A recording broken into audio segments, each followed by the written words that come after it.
आज इथे उपस्थित असलेले सगळे सीमावासीय आणि महाराष्ट्र आणि कर्नाटकातले दोन्ही सीमावासी आज उपस्थित आहेत आणि खऱ्या अर्थाने आता 70 वर्ष जरी झाले असले या आंदोलनाला तरी अजून आंदोलन मोठ्या प्रमाणात आणि योग्य दिशेने पूर्वी गेलेलंच आहे, परंतु अजून जाऊन तिथं टेकलेलं नाही असं म्हटलं तर चुकीचं होणार नाही.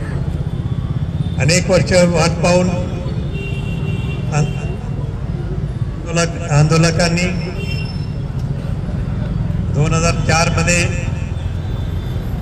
सुप्रीम कोर्टमध्ये एक केस दाखल केलेली आहे आणि ती केस अजून न चालल्यामुळे आज हा प्रश्न इथं उपस्थित झालेला आहे.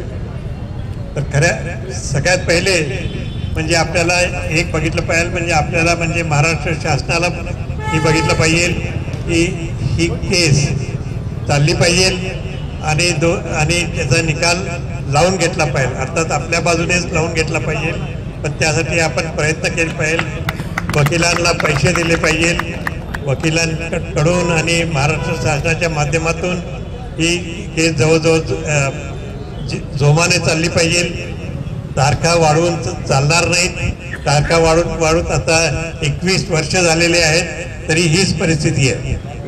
21 वर्षानंतर जर ही अशीच परिस्थिती राहत असली तर मग याच्यामध्ये लोकशाही आहे कुठे असा मोठा प्रश्न येतोय. आपण म्हणतोय justice denied is justice denied, म्हणजे जेवढा वेळ झाला असेल तर आपल्याला 21 वर्ष न्याय मिळालाच नाही आहे अशी परिस्थिती आहे. न्याय मिळवायचा असेल तर योग्य कालावधीत आपल्याला मिळाला पाहिजे, तो जवळजवळ ताबडतोब मिळाला पाहिजे, यात काही शंका नाही. आणि त्यासाठी आज मला वाटतं आपण इथं निवेदन आपण कलेक्टर साहेबांकडे देणार आहोत. कलेक्टर साहेब महाराष्ट्र शासनाकडे देतील, आणखी त्याप्रमाणे पुढची कारवाई होईल ही अपेक्षा सगळ्यांकडनं आहे. आणि महाराष्ट्र शासनाने जास्त लक्ष घालून याच्या तारखा लावून घेतल्या पाहिजे. तारखामध्ये वाढ होऊ नये याची दक्षता घेतली पाहिजे. ही दक्षता आतापर्यंत घेतली नसल्यामुळे 21 वर्ष लागलेले आहेत हे स्पष्ट झालेलं आहे. कुठलीच केस जवळजवळ 21 वर्ष चालते असं होत नाही.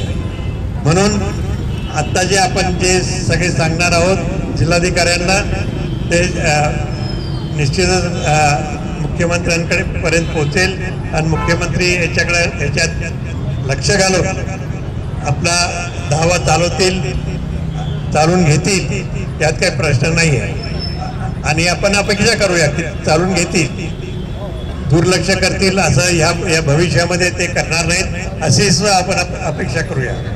त्यांना आता नुकतेच आता मुख्यमंत्री पुन्हा एकदा झालेले असल्यामुळे त्यांना एक आता महिनाभर 1.5 महिनाभर मिळालेलंच आहे.